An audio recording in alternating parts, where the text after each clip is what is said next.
오늘 본문인 창세기 49장은 야곱의 축복이라고 불리는 장입니다.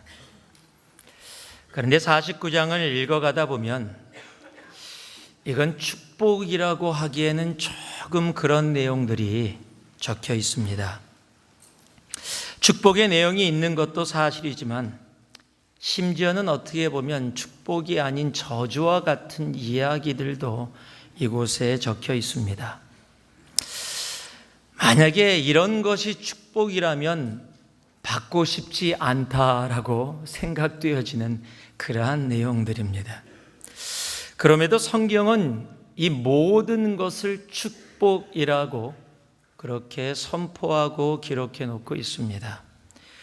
49장 28절 말씀을 보니까요, 이들은 이스라엘의 12지파라 이와 같이 그들의 아버지가 그들에게 말하고 그들에게 축복하였으니 곧 그들 각 사람의 분량대로 축복하였더라.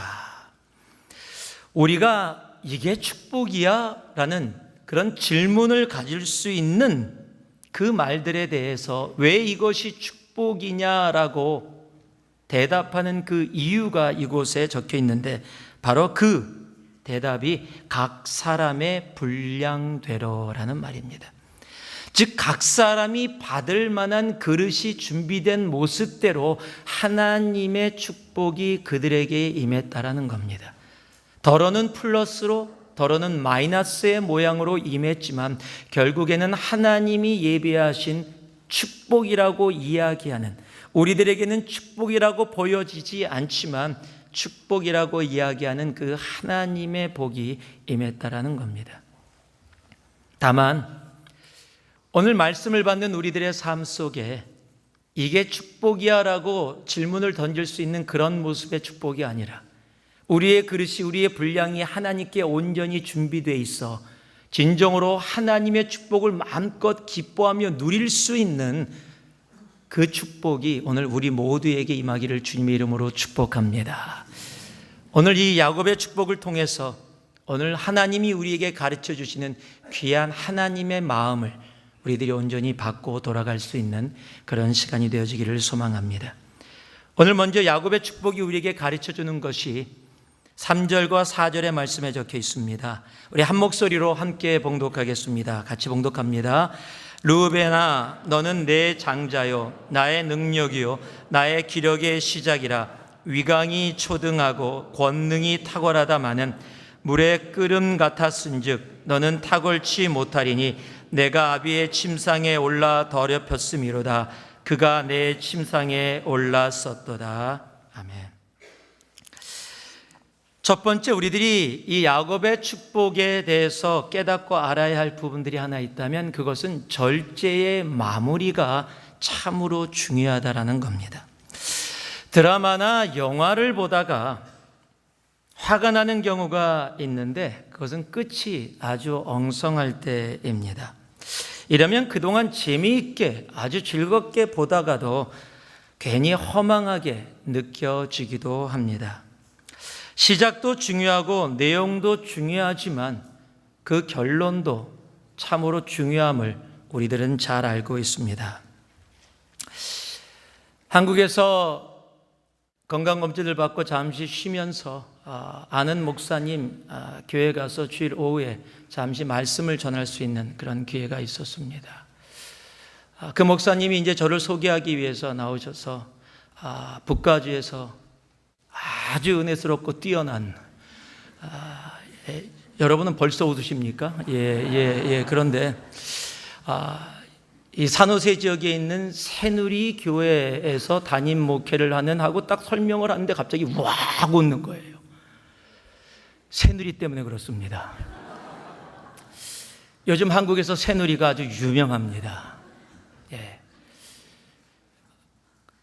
그 새누리는 10년도 안 된 새누리고 우리 새누리는 수십 년 된 새누리인데 그 새누리 시작이 얼마나 컸는지 몰라도 마지막이 참 비참하고 보기가 좀 그렇습니다. 그냥 개인적으로 생각하기에 오래 가지 않을 것 같습니다. 그런데 진짜 새누리, 우리 새누리, 이 새누리는 끝까지 가야 됩니다. 주님 오시는 그날까지 막 병들어서 비틀거리다 가는 새누리가 아니라 강건하게 주님 앞에 나설 수 있는 그런 새누리가 되어주기를 원합니다. 바로 우리 한 사람 한 사람이 그 새누리이기 때문입니다. 그렇듯이 시작도 중요하고 중간도 중요하지만 그 마무리도 참으로 중요합니다. 오늘 말씀에 나온 루벤은 장자였습니다. 장자는 당시에 모든 것을 가질 수 있는 권한을 가지고 있는 존재입니다. 장자권이라는 말을 우리들은 너무도 잘 압니다. 또 장자이기 때문이 아니라 장자임에도 불구하고 능력도 타고 넘쳤던 그런 사람입니다. 내 장자여, 내 능력이여, 내 기력의 시작이라 위강이 초등하고, 즉 정말 기운과 능력이 차고 넘쳤다라고 성경이 기록하고 있다라는 사실입니다. 모든 면에서 뛰어난 사람이었습니다. 그럼에도 그는 장자로서의 권한과 능력을 누리지 못하게 되어버렸습니다. 탁월했지만 탁월한 인생이 되지 못했습니다. 4절 말씀을 보니까 그 이유를 이렇게 설명하고 있습니다. 물의 끓음 같았은즉 너는 탁월치 못하리니. NIV 성경은 turbulent as the waters라고 설명하고 있어요. 킹 제임스 버전을 보면 조금 더 쉽게 이해할 수가 있습니다. unstable as water, 물처럼 그렇게 불안전했다라고, 안정적이지 못했다라고 설명을 하고 있습니다. 즉 물이 끓지 않을 때는 안정적인 것 같은데 열을 가해서 끓으면 부글부글 끓면서 그릇이나 그 경계선을 넘어서 넘쳐 흘러지는 그 모양을 설명하고 있는 겁니다. 즉 경계선을 뛰어넘은 상태를 이야기하고 있는 겁니다. 르벤은 능력도 있었고 장자였고 많은 능력이 있었지만은 자기가 가지고 있는 능력이 자기의 경계선을 넘어섰을 때 그 아비의 침상을 범하게 됐고 그 이유로, 그 결과로 탁월한 사람임에도 불구하고 탁월치 못한 인생을 살게 되어지는 겁니다. 그로 인해 그가 가지고 있던 장자권은 전부 다 유다에게 가게 됐고요. 그가 장자로서 누릴 수 있었던 모든 상은 요셉에게 가게 됩니다. 시작은 창대했는데 나중은 미약하게 되어버린 겁니다. 하나님은 모든 사람에게 이 땅 가운데 주님을 믿으면서 살아갈 수 있는 은사, 즉 능력을 허락해 주십니다. 고린도전서 7장 7절 보니까요. 나는 모든 사람이 나와 같기를 원하노라. 그러나 각각 하나님께 받은 자기의 은사가 있으니라고. 모든 사람들이 하나님께 받은 은사, 즉 공동체 안에서 살아갈 수 있는, 이 땅 가운데 살아갈 수 있는 능력을 주셨다라고 성경은 이야기하고 있습니다. 그리고 그 능력을 주신 이유가 서로 봉사케 하기 위해서, 서로 서브하게 하기 위해서 주셨다라고 성경은 기록하고 있습니다. 그것이 베드로전서 4장 10절에 적혀 있는데요. 각각 은사를 받은 대로 하나님의 여러 가지 은혜를 받은 선한 청지기 같이 서로 봉사하라. To serve others. 하나님께서 은사를 허락해 주셨는데 그 모든 능력들은 무엇을 위해서? 서로 서브하기 위해서, 서로 봉사케 하기 위해서 주셨다라고 이야기하는 겁니다. 은사는 공동체 생활하는데 참으로 필요한 겁니다. 사람마다 은사의 모양들은 다 다릅니다. 어떤 사람들은 아기를 너무 좋아합니다. 막 아기만 보면은 막 그냥 너무 좋아서 어쩔 줄 몰라요. 어떤 사람은 아기만 보면 도망가는 사람이 있습니다. 사람마다 다릅니다. 어떤 분들은 말씀 공부를 가리키는 게 은사가 있는 분들이 있어요.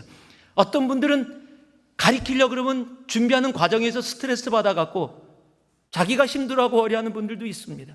어떤 분들은 기도의 은사가 있습니다. 어떤 분들은 섬김의 은사가 있습니다. 나름대로 하나님이 공동체 안에서 서로 섬기며 세워줄 수 있도록 그 능력들을 각자에게 허락해 주셨습니다. 성경에 보면 그 은사가 차고 넘쳤던 교회가 하나 있습니다. 바로 고린도 교회입니다. 고린도라는 도시는 당시에도 굉장히 타락한 도시입니다. 그렇기 때문에 그곳에 있었던 교회에게 하나님이 그 타락한 도시 가운데 빛과 소금의 직분을 감당할 수 있도록 더 많은 은사들을 허락해 주셨는지 모르겠습니다. 그런데 그 많은 은사들이 문제가 되어져 버렸습니다. 은사들이 서로 섬겨서 세워주기 위해서 하나님이 은사를 주셨는데, 타락한 세상 가운데서 교회로서 온전히 설 수 있는 모습을 갖추도록 하기 위해서 은사 능력들을 더해 주셨는데, 그 은사들이 마음대로 사용되어짐을 통해서 세움보다는, 덕을 세움보다는, 서로 섬김보다는 상처와 아픔과 고통과 분열을 갖고 오게 되는 그런 일들이 고린도 교회에서 이루어졌습니다.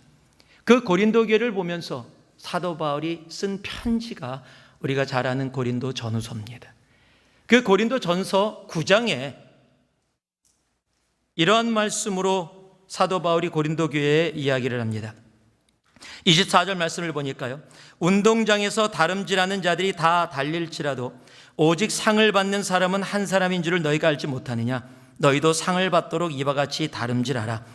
이기기를 다투는 자마다 모든 일에 절제하나니 그들은 썩을 승리관을 얻고자 하되 우리는 썩지 아니할 것을 얻고자 하노라.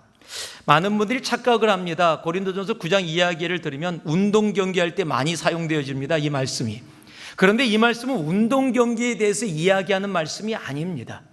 세상에서 운동 경기를 하는 사람들도 자신들이 원하는 것을 얻기 위해서 자신의 삶을 그것을 위해서 절제하며 살아가는데, 하물며 영원한 승리 면류관을 얻기 위해서 다름질하는 사람들처럼 달려가는 우리들의 삶이 그러한 삶의 절제가 없어서야 되겠느냐? 하나님이 주신 은사를 가지고 나아가는 데 있어서 너희들이 절제하지 않으면 세상의 사람들도 절제하며 그 목적을 향해 달려가는데, 영원한 생명의 목적을 갖고 있는 우리들이 우리의 삶에 절제가 없이 내가 원한다고, 내가 가지고 있다고 그렇게 마음대로 사용하면 되겠느냐?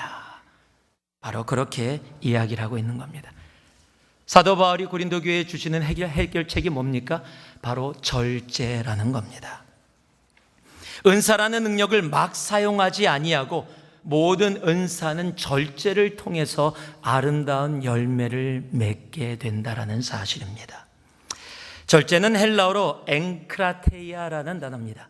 크라테이아라는 단어는 힘, 권력이라는 단어입니다. 그 앞에 앵이라는 단어가 붙여서 엥크레타리아라는 단어는 가지고 있는 힘을 다스리는 의미를 갖고 있습니다. 즉 절제는 하나님이 나에게 주신 힘을, 능력을, 은사들을 다스리는 것, 그것이 바로 절제라는 사실입니다. 아무리 비싼 자동차, 램보르기니 같은 자동차를 우리가 갖고 있어서요, 탄다고 하더라도, 그래서 잠깐 사이에 100마일, 200마일을 밟으면서 달려갈 수 있다 할지라도 만약에 그 차에 브레이크가 없다면 아무리 비싼 자동차라도 그것은 의미가 없습니다. 오히려 그것은 무기가 됩니다. 그래서 나도 상하게 하고 다른 사람들도 상하게 할 수 있는 겁니다. 내가 어떤 은사와 능력을 갖고 있느냐가 중요한 것이 아니라 하나님이 모든 우리들에게 주신 은사들을 내가 어떻게 절제하며 서로를 섬기는 일에 잘 사용할 수 있느냐가 더 중요하다는 사실입니다. 그것을 제대로 사용하지 못했을 때 나타나는 현상이 바로 고린도 교회임을 우리들은 성경을 통해서 잘 압니다. 베드로후서 1장 말씀에 보면은요, 4절에 이런 말씀이 적혀 있습니다. 이로써 그 보배롭고 지극히 큰 약속을 우리에게 주사 이 약속으로 말미암아 너희가 정욕 때문에 세상에서 썩어질 것을 피하여 신성한 성품에 참여하는 자가 되게 하려 하셨느니라. 즉 신성한 성품, 신의 성품에 참여하게 하기 위해서 성경에서 여러 가지를 기록하고 정말 이런 모습으로 살아가라라고 하는데, 그 중간에 어떤 말씀이 있냐면 바로 절제라는 말씀이 있습니다. 즉 신의 성품, 주님의 성품에 참여하기 위해서 필요한 많은 요소들 중에 중요한 요소가 하나 있는데, 그것이 뭐냐? 바로 절제라는 사실입니다. 우리가 잘 아는 갈라디아서 5장 말씀, 성령의 열매를 기록하고 있는 5장 말씀에 보면요, 성령의 열매를 사랑으로부터 기록하기 시작해서 절제로 마무리된다는 사실을 우리는 알아야 합니다. 그만큼 우리의 삶의 성품에 나타나야 될 것이 바로 절제라는 사실입니다. 르우벤은요, 모든 것을 가질 수 있었던 위치에 있었습니다. 그럼에도 그는 모든 것을 잃었습니다. 이유는 그가 끓는 물것처럼 자신의 경계를 뛰어넘어 가지고 있는 능력들을 절제하지 못해 아비의 침상을 범했기 때문입니다. 나에게 주신 귀한 은사들, 능력들을 절제로 마무리해서 아름다운 열매를 맺을 수 있는 우리들의 삶이 되기를 소망합니다. 그럴 때 야곱의 축복이 기쁨으로 받아지는 야곱의 축복으로 우리의 삶에 남게 될 것입니다. 야곱의 축복은 모든 일의 절제를 통한 아름다운 마무리의 축복입니다. 하나님이 주신 은사들이 절제를 통해 아름다운 마무리를 이루고 그로 인해 그곳에서 맺어지는 아름다운 열매들로 마음껏 누리게 되어지는 우리 모두가 되기를 다시 한번 주님의 이름으로 축복합니다. 또 야곱의 축복이 우리에게 가르쳐주는 것은요, 우리 5절에서 7절 말씀입니다. 같이 한번 봉독하겠습니다. 5절에서 7절 말씀 시작. 시므온과 레위는 형제요, 그의 애들의 칼은 잔해하는 기계로다. 내 호나 그들의 모의에 상관하지 말지어다. 내 영광아 그들의 집회에 참여하지 말지어다. 그들이 그 분노대로 사람을 죽이고 그 혈기대로 소의 발목 힘줄을 끊었음이로다. 그 노염이 혹독하니 저주를 받을 것이요 분기가 맹렬하니 저주를 받을 것이라. 내가 그들을 야곱 중에서 나누며 이스라엘 중에서 흩으리로다. 두 번째, 야곱의 축복이 우리들에게 가르쳐주는 교훈은 화를 참는 자가 이기는 자다라는 진리입니다. 여러분은 화 잘 내세요? 예, 화 잘 내시는 분들도 안 된다고 얘기하겠죠. 목자 훈련을 하면서 목자들에게 물어봤습니다. 언제 화를 가장 잘 냅니까? 그랬더니 어떤 분이 전 배고프면 화를 냅니다. 그러시더라고요. 어떤 분은 아내가 말을 안 들으면 화를 냅니다. 남편이 말을 안 들으면 화를 냅니다. 여러 가지 이유들이 다 있습니다. 사람들마다 다 화가 나는 그런 이유들, 그런 조건들이 다들 있습니다. 심리학자 프랭크 미나트라는 사람이 이 화에 대해서, 분노에 대해서 이렇게 정의를 했습니다. 분노는 타인으로부터 무시당하거나 자신이 무가치한 존재로 취급될 때 폭발한다라고 정의하고 있습니다.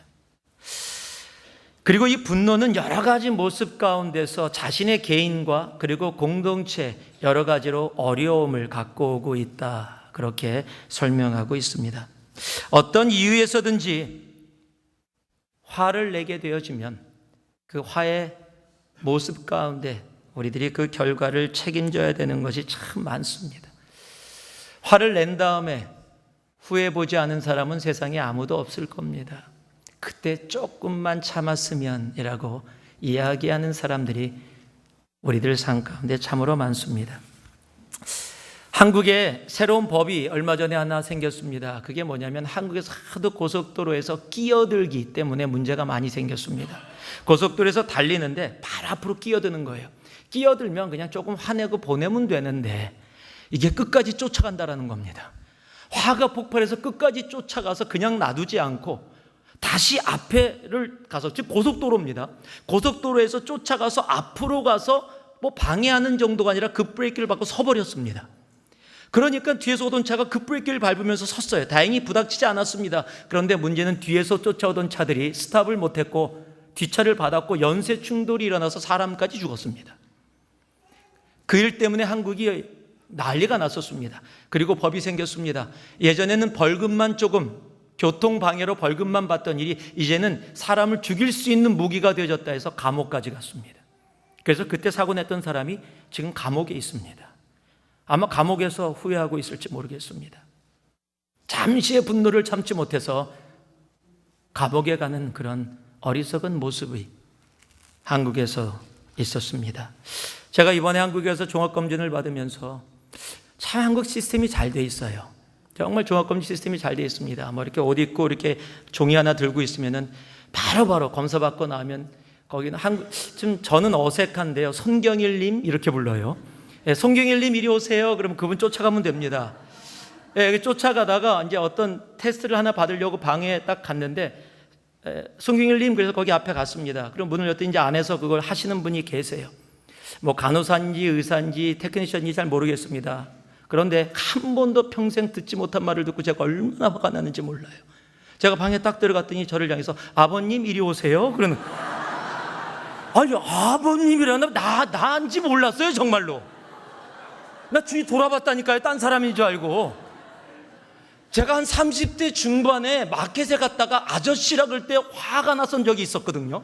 총각 때였는데 그때보다 더 화가 나는 거예요.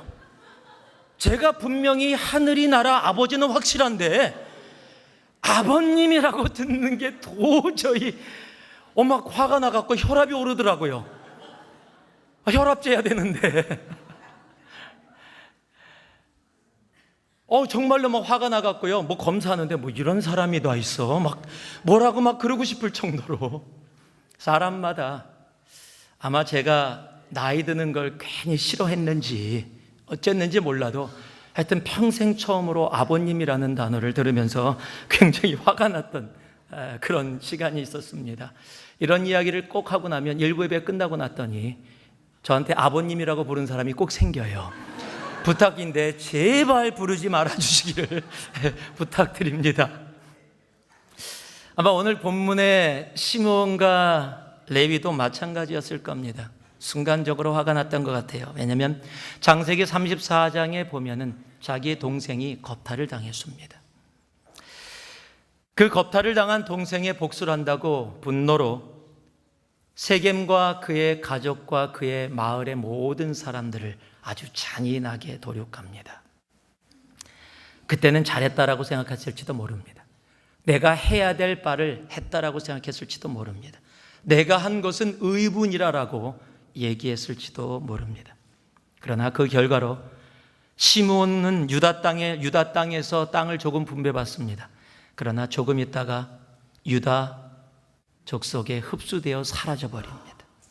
레위는 우리가 잘 알다시피 함께 모여서 기업을 받지 못하고 이스라엘 전체에 흩어져서 살아야 되는 그러한 인생이 되어져 버립니다.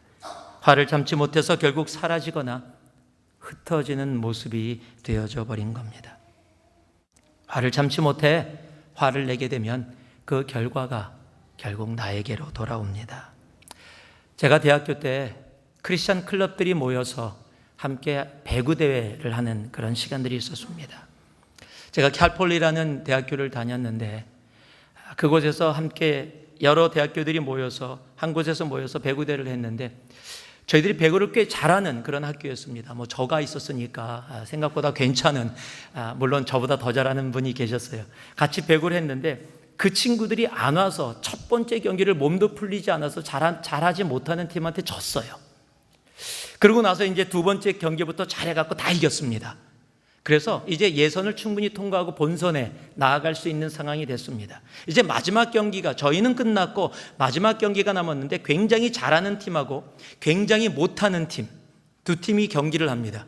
잘하는 팀이 이기면 이제 저희들은 맨 처음에 경기를 졌지만은 당연히 올라가게 돼 있습니다. 그리고 잘하는 팀이니까 못하는 팀한테 질 리가 없습니다. 만약에 수준으로 따진다면 브라질 국가대표하고 인도네시아 동네 사람들하고 시합이 붙는 뭐 그 정도. 제가 뭐 인도네시아를 무시해서 그런 게 아닙니다. 그냥 축구 얘기한 겁니다. 그냥 그 정도기 때문에 질 거라고 상상도 안 하고 우리는 이제 본선을 의논하고 있었습니다. 자, 이제 본선 나가면 우리들이 어떻게 해야 되느냐라고 막 계획을 하고 있다가 제가 잠시 쉬면서 지나가고 있는데 걸어가고 있는데 갑자기 그 잘하는 학교 사람들이 얘기하는 얘기가 저한테 들려온 거예요. 뭐라고 얘기하고 있냐면, 야, 우리가 이 학교한테 이기면 캘폴리가 올라온다. 근데 그 팀 잘하는데 그러면은 우리랑 붙어야 되는데 그렇게 하지 말고 우리가 이 학교한테 져주면 캘폴리가 떨어진다. 그러니까 그렇게 하자. 제가 그 이야기를 듣고요 깜짝 놀랐어요. 잘못 들었나 생각했어요. 한번 생각해 보세요. 지금 젊은 사람들이 모였고요. 그것도 기독교인들이에요.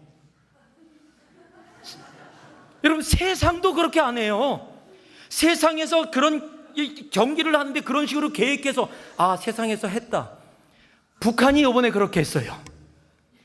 북한이 자기의 본선 진출하려고 굉장히 약한 팀한테 억지로 져줬어요.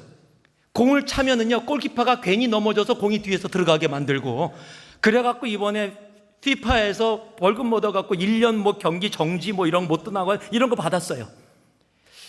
여기 다 한국 사람들이 다네, 전부 다. 예. 여러분, 기독교인들이 그런 얘기를 하고 있어요. 제가 제 귀를 의심했어요. 아닐 거야. 그냥 쟤네들만 그러는 거겠지.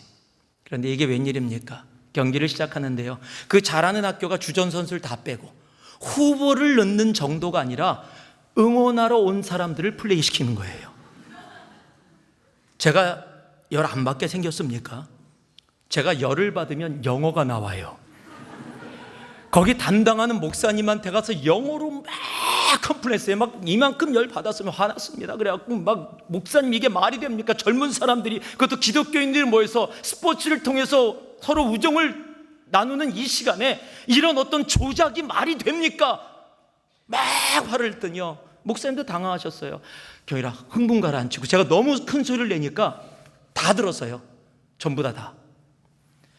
제가 너무 화가 나서요, 제가 회장이었기 때문에 클럽 우리 학교에 가서, 야, 우리는 이거 보이콧한다.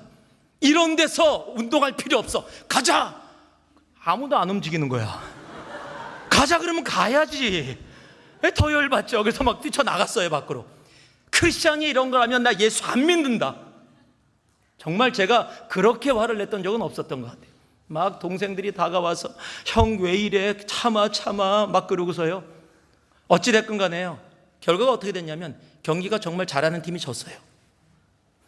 제가 막 흥분을 하니까 타협안을 냈습니다.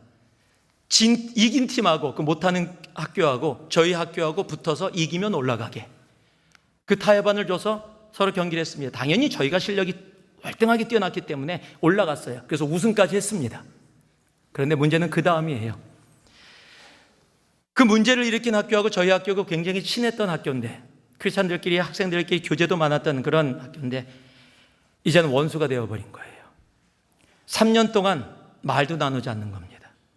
제가 왜 화를 냈는지조차는 기억하지 않고요, 어느 모임에 가서 저를 만나면 사람들이 다 그래요. 야, 화냈던 사람이다. 야, 화냈던 애. 그냥 화냈던 애가 그냥 제 별명이에요. 쟤 화냈던 애다, 쟤. 야, 쟤 흥분했던 애. 제가 그걸 푸는데요, 3년이 걸렸습니다. 3년 동안 고생했어요. 제가 그리고 결심한 게 있습니다. 어떤 이유에서든지 간에 일단 화는 안 내고 보는 게 최고다. 그 다음부터 제가 화를 별로 잘 안 냅니다. 제가 화내는 거 잘 못 보셨죠? 네, 못 봤죠? 정말. 저 화내면 한 성격 합니다. 네, 그때 경험을 여러분은 감사함으로 받으실 수 있어야 합니다. 농담이고요. 정말 화낸 다음에 그 결과를 아주 톡톡히 제가 치렀어요. 아, 어떤 이유에서 화를 내든지 간에 그 화의 결과는 결국 나에게 오는구나. 성경도요, 그 이야기를 많이 합니다. 그래서 화의 결과를 성경이 참 많이 기록하고 있습니다. 시편 37편 8절을 보니까요, 분을 그치고 노를 버리며 불평하지 말라. 오히려 악을 만들 뿐이라. 화의 결과가 뭐라고요? 악이라고 얘기하고 있습니다. 야고보서 1장 19절에서 20절을 보면은요, 내 사랑하는 형제들아, 너희가 알지니 사람마다 듣기는 속히 하고 말하기는 더디하며 성내기도 더디하라. 사람이 성내는 것이 하나님의 의를 이루지 못하니라. 즉 화의 결과가 뭡니까? 하나님의 의를 이루지 못하는 결과를 갖고 오게 된다는 겁니다. 어떤 글을 보다가 보니까 이런 글이 적혀 있더라고요. DANGER, danger에서 D자 하나만 빼면 앵거라고요. 그래서 앵거는 참으로 위험한 일이라고. 그래서 지혜로운 사람들은 화를 잘 참습니다. 미국의 대통령을 지낸 타머스 제퍼슨은 서재에 이런 글이 바로 서재 앞에 붙어 있었다고 합니다. 화가 나면 10가지 세고 상대를 죽이고 싶을 정도로 화가 나면 100가지 세라. 왜냐하면 화를 제어하지 못하고 참지 못하면 그 결과를 결국 자기도 감당해야 하기 때문입니다. 그래서 잠언 19장 11절은 이렇게 이야기합니다. 노하기를 더디하는 것이 사람의 슬기, 즉 지혜다라고 이야기하고 있습니다. 그렇다고 참는 것은 우리는 참는다고 하면서 안에다 다 눌러놓을 경우가 있습니다. 여러분, 참는 것은 눌러놓는 게 아닙니다. 그냥 눌러놓으면 언젠가 터져버립니다. 여러분, 참는 것은 사랑하는 겁니다. 우리가 잘 아는 고린도전서 13장에요. 사랑의 정의를 내리는데 사랑의 정의가 어떻게 시작하는지 아십니까? 오래 참고로 시작합니다. 그리고 뭐로 끝나는지 아세요? 견디느니라로 끝나요. 근데 처음에 오래 참고라는 단어가 헬라어로 마카로튀미아라는 단어인데요. 이 마카로튀미아라는 단어는 화를 내기 전에 참는다예요. 화가 나는 그 순간 전에 그것을 제어한다라는 것이 마카로튀미아라는데 그 단어가 오래 참고로 적혀 있어요. 그리고요, 마지막에 견딘다라는 단어가 휘포모네라는 단어인데 사람과의 관계 속에서 자신을 제어하고 남아있는 것, 그것이 휘포모네, 견딘다라는 단어예요. 즉 참는다, 사랑이라는 정의를 내리면서 처음 시작하면서 오래 참고로 그리고 견딘다로 마무리되어진다라는 것은 그 사랑의 의미를, 그 오래 참음이, 참는다라는 것이 사랑 가운데 얼마나 중요한 것인지를 우리들에게 말씀해 주고 있는 겁니다. 여러분, 참는다라는 것은요, 그냥 눌러놓는 게 아닙니다. 내가 사랑할 때 그 사랑 가운데서 참음이 우리의 삶 가운데 있는 겁니다. 디모데전서 1장 16절 말씀을 보면은요, 그러나 내가 긍휼을 입은 까닭은 예수 그리스도께서 내게 먼저 일체 오래 참으심을 보이사. 지금 하나님께서 사도 바울과 인간들에게 오래 참으심을 보이사라는 이 오래 참았다라는 이 단어가 동일한 마카로튀미아라는 단어예요. 즉 하나님께서 화가 나기 전에 그것을 제어했다라는 겁니다. 하나님이 분을 우리들에게 표출하지 않으셨다라는 겁니다. 그런데 이 말씀 전에 우리들이 잘 알고 있는 아주 유명한 말씀이 기록되어 있는데 그것이 디모데전서 1장 15절 말씀입니다. 그 말씀이 어떤 내용이에요? 우리가 잘 아는 내가 죄인 중에 괴순이라. 죄인 중에 내가 괴순이라라는 말이 바로 그 전에 15절에 적혀 있어요. 무엇을 얘기하는 겁니까? 나는 영원한 죽음 가운데 갈 수밖에 없는 죄인 중에 괴수와 같은 죄로 범벅이 된 존재인데 하나님께서 마카로튀미아, 즉 오래 참으심으로 나를 기다려 주셨기 때문에 그 참으심 때문에 내가 오늘 이 자리에 서 있다라는 겁니다. 그의 참으심이 없었다면 내가 이곳에 존재할 수 없다라는 겁니다. 여러분, 그의 참으심으로 우리가 이곳에 있습니다. 그의 참으심 때문에 우리가 주님 앞에 예배하는 자리에 나와서 이렇게 예배를 올려드리고 있게 된 겁니다. 그러면서 주님은 우리들을 향해서 말씀해 주시는 겁니다. 그 오래 참으심으로 우리들에게 보여주신 그 사랑처럼 오래 참음으로 다른 이들에게 동일한 사랑으로 다가가라고 말씀해 주시는 겁니다. 그러게 우리가 잘 아는 말씀, 정말 주님의 그 말씀을 기억할 수 있어야 합니다. 오래 참으심으로 우리를 사랑해 주신 것처럼 우리도 그렇게 오래 참음으로 나아갈 수 있어야 합니다. 에베소서 4장 26절 27절 말씀을 보면은요, 분을 내어도 죄를 짓지 말며 해가 지도록 분을 품지 말고 마귀에게 틈을 주지 말라라고 이야기합니다. 여러분, 화가 납니다. 화 안 내는 사람은 없습니다. 그런데 화를 내도 죄를 짓지 않을 수 있다는 겁니다. 화가 나도 죄를 짓는 모습으로 나아가지 않을 수 있다는 겁니다. 그런데 그 화를 참지 못해서 그것을 계속 갖고 있게 되어지면 어떤 일이 벌어지냐면 마귀에게 틈을 주는, 여기 틈이라는 단어가 영어로 foothold라고 되어 있는데 우리가 잘 아는 단어죠. foothold가 뭡니까? 바로 발판이라는 단어입니다. 즉 내가 화를 품고 있게 되면 어떤 일이 벌어진다고요? 내가 마귀가 내 삶에서 움직일 수 있는 발판을 내가 제공해 주는 겁니다. 사탄, come here. Do whatever you want to do in my life. 여러분, 예수 믿으면서 사탄에게 발판 주고 싶은 사람이 있습니까? 없습니다. 사탄아, 내 삶에 들어와서 마음대로 네가 움직여라. 내 삶을 가지고 마음대로 망쳐라 이렇게 얘기할 수 있는 사람 아무도 없습니다. 그것을 원하는 크리스찬들은 세상에 한 명도 존재하지 않을 겁니다. 그럼에도 불구하고 내가 화를 품고 있게 되어지면 나도 모르는 사이에 내 삶을 사탄에게 발판으로 내어주고 사탄이 마음껏 내 삶에서 나를 망치는 삶을 살아갈 수 있게 되어지는 일들이 벌어질 수 있다라는 사실입니다. 참으로 화나는 세상입니다. 한국을 봐도요, 미국을 봐도 짜증나고 화납니다. 제가 한국에 있는 동안 제가 뉴스를 즐겨 듣고 싶지 않아서 안 켰어요. 그냥 순모 이런 얘기만 계속 나와갖고 아주 짜증나갖고요. 뭐 보면은 화나는 일이에요. 사람을 만나면은요, 대화를 시작도 안 했는데 먼저 시작을 해요. 막 분을 내면서 시작을 합니다. 막 화나는 일뿐이에요. 전부 다. 그래서 미국을 관심 가지려고 그랬더니 미국도 만만치가 않아요. 와, 이거 뭐 어디를 봐도 그냥 다 그래요. 그래서 선교를 내년에 뭐 터키를 향해서 또 가야지 그러고 딱 터키 보니까 터키는 또 폭탄 터지고요. 뭐 그냥 안전한 것도 하나도 없고 전부 다 짜증나고 화나는 일투성이에요. 여러분, 그렇다고 우리가 그 화 가운데 머물게 되어지면 그것은 하나님이 원치 않는 결과를 가져오게 되어집니다.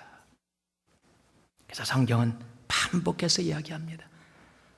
화내기를 더디하고 화를 절제하고 참고, 주님께서 우리에게 일체 참으심으로 우리에게 다가오셨듯이 우리도 일체 참음으로 내 형제 자매들에게 나아갈 수 있는 우리가 되어질 때 야곱의 축복이 우리의 삶에, 우리가 기뻐 주님 앞에 영광 돌리는 축복으로 우리의 삶에 임함을 믿습니다.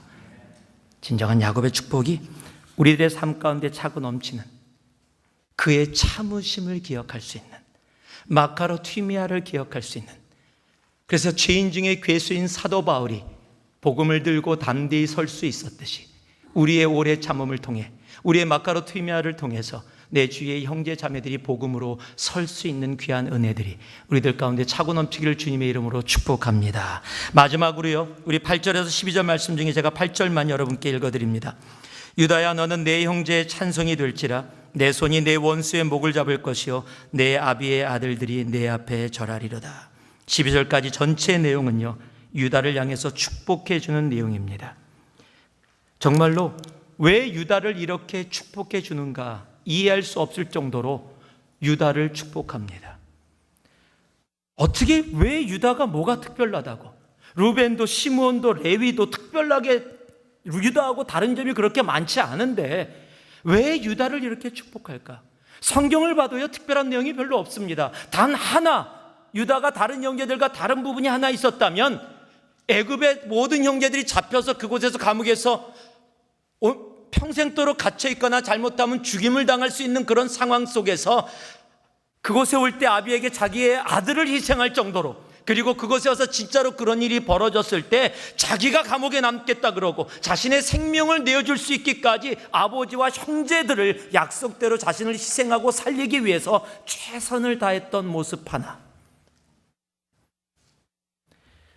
그때는 요셉이 애굽의 총리인 것을 모르는 상황입니다. 진정으로 자기가 감옥에 남게 된다면 자긴 죽을 수 있는 그런 상황입니다. 평생 노예로 살아야 될지도 모릅니다. 그럼에도 불구하고 자기를 희생했던 그것, 말씀을 묵상하며 정말 자신의 목숨을 내려놓고 희생했던 그 하나, 하나님은 그것을 기쁘게 받으셨는가? 저는 그렇게 믿습니다. 그리고 그 유다를 예수님의 조상이 되어지는 귀하고 아름다운 은혜의 자리에 있게 하셨다는 사실입니다. 세상은 이익이익이라고 얘기합니다. 그런데 아십니까? 야곱의 축복은요, 손해가 이익이다라는 사실을 우리들에게 말해주고 있는 겁니다. 지금은 희생이 없는 세대입니다. 손해보기 싫어하는 시대입니다. 모든 것을 플러스 마이너스로 계산을 하고 있습니다. 지금 보면 꼭 손해나는 것 같습니다. 내 감정의 손해, 내 물질의 손해, 내 시간의 손해, 내 가정의 손해, 내 교회의 손해, 다 손해나는 것 같습니다. 아무도 나서지 않는데 굳이 내가 나서서 나만 이런 손해 볼 필요 없다라고 생각을 합니다. 여러분, 근데 아세요? 자진해서 온 우주에서 가장 큰 손해를 보신 분이 한 분 계십니다. 바로 우리의 예수 그리스도십니다. 하나님이신 그가 자신의 생명을 내어줄 정도로 손해를 보셨습니다. 그리고 그 손해가 우리에게 엄청난 이익으로 다가왔습니다. 영원한 죽음 가운데 있을 수밖에 없는 우리들을 영원한 생명으로 옮겨주시는 엄청난 이익을 우리들에게 안겨주셨습니다. 주님은 당신이 우리에게 보여주신 그 손해보는 사랑을 우리들도 그렇게 서로에게 하기를 원하십니다. 우리가 잘 아는 요한복음 13장 34절을 보면은요, 새 계명을 너에게 주노니 서로 사랑하라. 내가 너희를 사랑한 것 같이 너희도 서로 사랑하라. 그가 우리를 사랑한 사랑이 어떤 사랑입니까? 그의 목숨을 내어주는 손해보는 사랑이었습니다. 그 손해보는 사랑이 우리들에게 한없는 영원한 이익으로 우리에게 다가오게 된 것입니다. 세상은 이익을 향해 쫓아갑니다.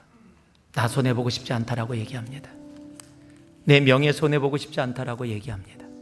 내 시간, 내 물질 이런데 손해보면서 잊고 싶지 않다라고 얘기합니다. 내 자존심, 내 자존감, 내 감정 손해보고 싶지 않다라고 이야기합니다. 우리의 주님은 다 손해보셨습니다. 그러나 그 손해가 온전한 이익이 됨을 우리는 말씀을 통해서 압니다. 손해보는 사랑 좀 합시다. 그래서 하나님이 주시는 이익이 무엇인지 우리의 삶 가운데 체험할 수 있는 우리가 되길 원합니다. 그게 야곱의 축복입니다. 야곱의 축복은요, 가지고 있는 하나님이 나에게 주신 능력을 내 마음대로 사용하는 것이 아니라 나에게 주셨기 때문에 내 것이 아니라 하나님의 것임을 알고 그 모든 것을 절제하며 공동체를 세우는 일에, 서로를 섬기는 일에 사용해서 그곳에서 맺혀지는 귀한 열매들을 맛보며 살아가는 것이 진정한 야곱의 축복입니다. 야곱의 축복은요, 화나는 일이 많은 세상에서도 그 화를 참는 것이 무엇인지 아는 것. 하나님이 화를 우리에게 바라셨다면 이곳에 존재할 수 있는 사람은 한 명도 없는데 하나님이 일체 오래 참으심으로 죄인 중에 괴수와 같은 우리들을 지금까지 사랑하시고 영원한 생명으로 옮겨주셨듯이 우리도 서로를 향해 오래 참음으로 그렇게 살아가는 것, 그로 인해 하나님이 주시는 그 사랑의 기쁨을 마음껏 누리는 것, 그것이 바로 야곱의 축복인 겁니다. 그리고 세상은 이익이라고 얘기하는 세상 가운데 십자가의 손해가 이익이라는 것을 우리의 삶으로 살아가는 것, 여러분, 그것이 오늘 창세기 49장에서 우리에게 말씀해 주시는 이 시대에 가장 필요한 야곱의 축복입니다. 이 야곱의 축복이 여러분의 삶에 차고 넘치기를 주님의 이름으로 축복합니다. 기도하겠습니다. 사랑의 아버지 하나님, 진정한 야곱의 축복을 마음껏 누리는